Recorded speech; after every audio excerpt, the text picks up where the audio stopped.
입으로 지은 업이 지중하니까 정구업지는 늘 외기도 하지 않습니까? 그래서 이제 아예 입을 닫고 수행하는 무건을 이제 스님께서도 30대 시절 지리산에서 1년간 하신 적이 있다면서요. 있죠. 그리고 또 왜 무건 수행을 하는지 또 40년간 무건 수행을 하신 분도 계시다는데 그래요. 그런 분 얘기를 좀 들려주시죠. 저는 그 무건을 오래 하지는 않고 칠불 살 때 한 1년 했는데 무건을 하면 생각이 정리가 되더라고요. 생각이 정리가 되고 대신 무건을 잘못하면은 신경이 예민해져요. 이렇게 지나가는데 무건하면서 지나가는데 자기 얘기를 하는 것 같이 이렇게 들려가지고 오해하는 경우도 있는데 무건한 사람일수록 신심이 세고 하두에 매진을 해야 해요. 그러면은 그래서 이제 그 내 주변에 무건한 스님을 대표적으로 두 번을 내가 잘 아는데 정암 스님이라고 내가 1980년도 망월사 살 때 함께 지냈던 이 스님이 본사가 불국사고 법달 스님 상녀라. 근데 이 스님이 지계 스님으로 통했는데 40년 동안 무건했는데 이 스님은 지금은 말을 못 한다고 그래요. 왜 그러냐면 말을 안 하다 보니까 벙어리가 된 거예요. 아이고. 그 현묵 스님 같은 경우는 11년을 무건해 지금 송광사 수자 스님인데 이 스님은 그러더만 남이 없는 데서 반야신경도 오고 또 연불도 오고 그러다 보니까 무건을 11년 했어도 정상적으로 켜고 또 그러니까 무건을 오래 하려면은 신심이 있어야 한다. 그 다음에 하두에 집중해야 한다. 그렇지 않으면 신경이 예민해져 가지고 무건에다 싸고 그리고 무건하는 스님들 보면 제대로 무건을 못해. 종이로 필답을 하고 이러거든. 진짜 무건은 나는 그렇게 생각해. 침묵이 돼야 한다. 진짜 무건은 할 얘기는 해야 한다. 할 얘기는 하고 필요 없는 얘기를 하는 것이 진짜 무건이지. 무조건 말 안 하는 것은 안 된다. 그래서 무건이 침묵이 돼야 한다.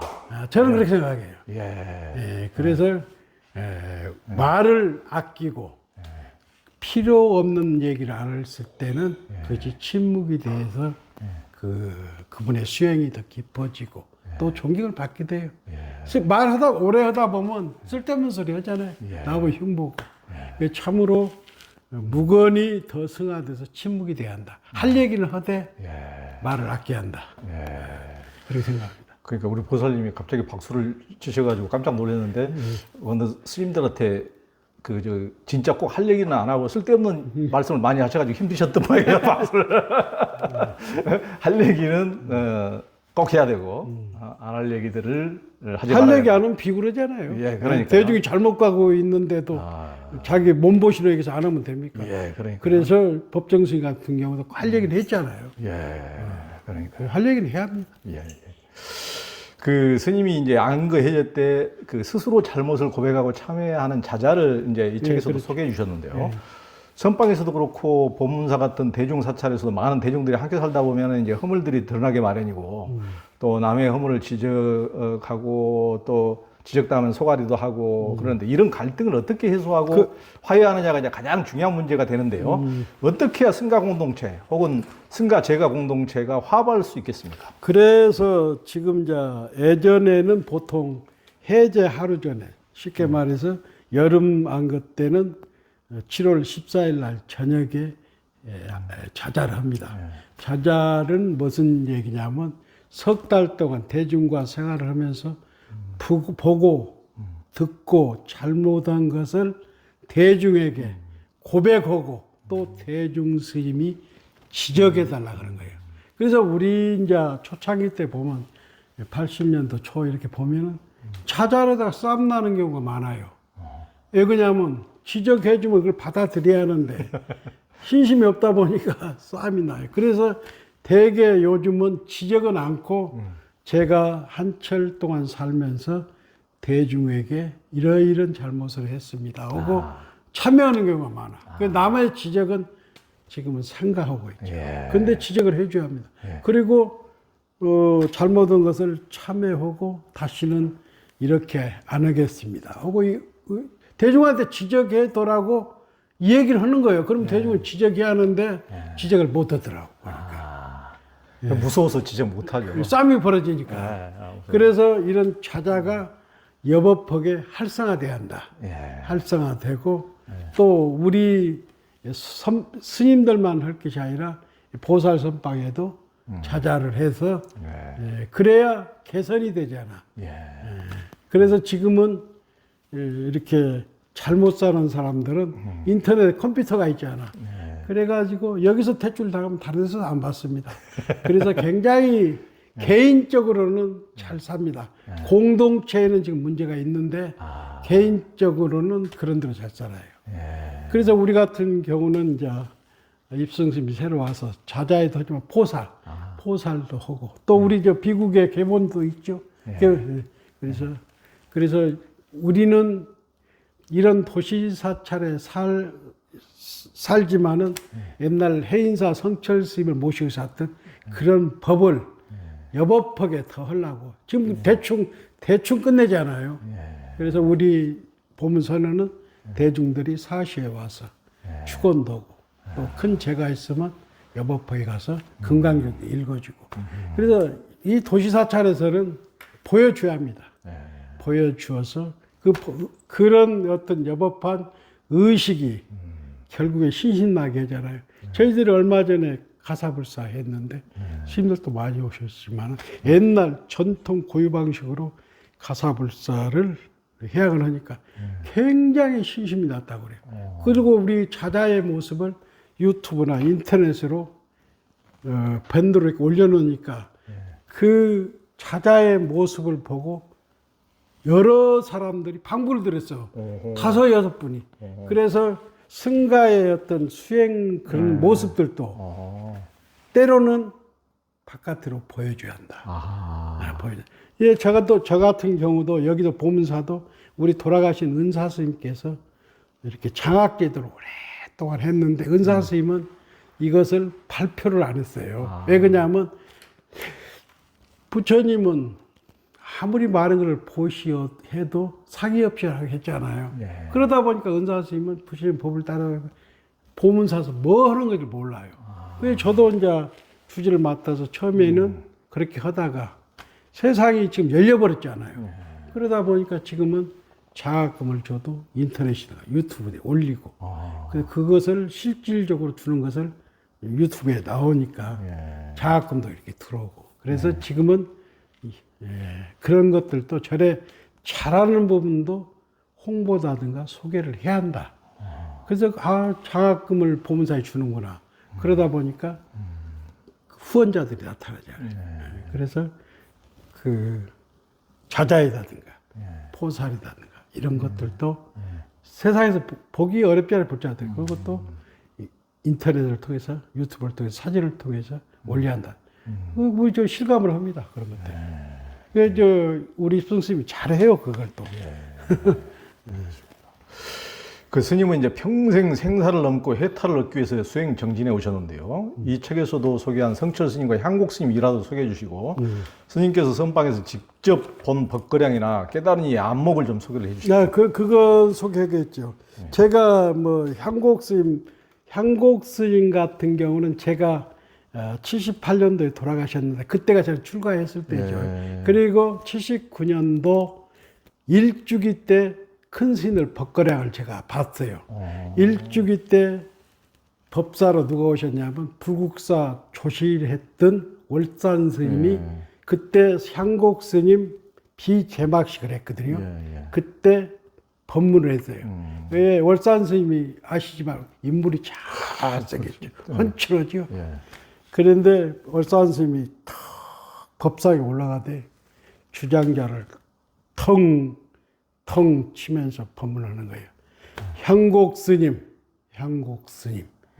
지금 어디에 계십니까? 시의 대중은 일러보시오 하니까 진제 스님, 밑에 있던 진제 스님이 제가 한 말씀 일리겠습니다 하는 거예요. 그러면서 삼배를 딱 하고 출래가 조자청이라 봄이 오니까 풀이 스스로 푸르구나. 그러니까 월산 스님이 주장자를 톡 인가하고 딱 내려오더라고. 그래서 내가 그때 느꼈던 게 중된 지 1년도 안 됐을 때잖아요. 야, 이거 도 한번 공부해야 하겠다. 굉장히 감동으로 들렸어요. 근데 요즘은 그런 벗거량이 없어졌잖아요. 벗거량이. 예, 그래서 이제 가나선 이전에 얘는 조사전은 벗거량이었잖아요. 그래서 이 벗거량을 통해서 그 조사스래요. 조사 스님들의 방망이를 맞으면서 사실은 공부를 지어갔잖아요. 그런데 지금은 이제 그런 벗거량이 없어지고 나름대로 공부하는 거예요. 그러니까 이게 선지식이 없다는 얘기죠. 그래서 그래서 제가 늘 주장하는 게 뭐냐면 신도분들한테도 법문을 듣어라. 법문을 듣어야 공부를 지어갈 때 옆으로 새지 않는다. 그래서 저는 수없이 일주일에 한 번씩 묻자 하도 드는 법, 이목구 하도 드는 법, 어떻게 지어가는가.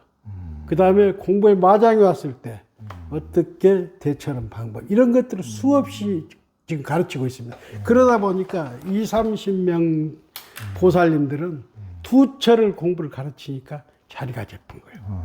근데 법문을 듣지 않는 사람들은 책을 보고 공부를 하다 보니까 헤매. 넘보기는 폼은 좋아. 공부하는 것 같은데 실제 이야기하고 점검해보면 엉터리라. 그래서 특히 가나선 하두참선은 방망이를 맞지, 선지식의 방망이를 맞지 않고 공부하면 공부 진전이 없다. 그래서 공부가 안전이 될 때까지는 대중을 의지해서 선지식의 법문을 듣고 공부를 해야 한다.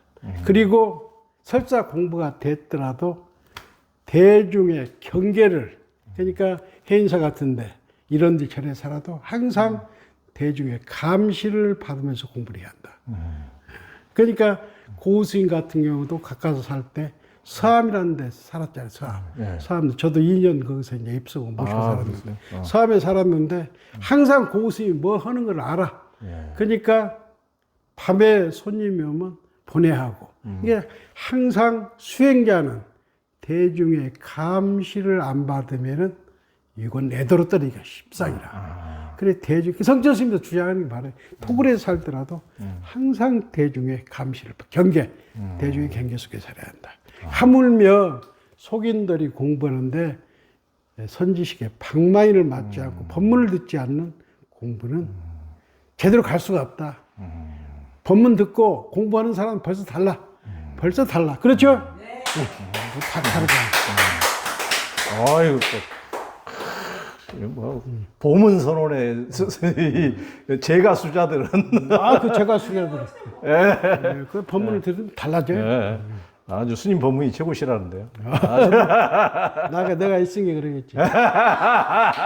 근데 실질적으로 제 법문에 매혹이 돼가지고 하도 공부하는 사람이 많습니다. 그러니까 이 책에서 스님 법문을 볼 수 있는데 법문 내용이 아주 좋습니다. 그 스님은 이제 남의 흉을 많이 보는 사람의 신체적 특징이 있다고 했는데 그게 무엇입니까? 그렇죠.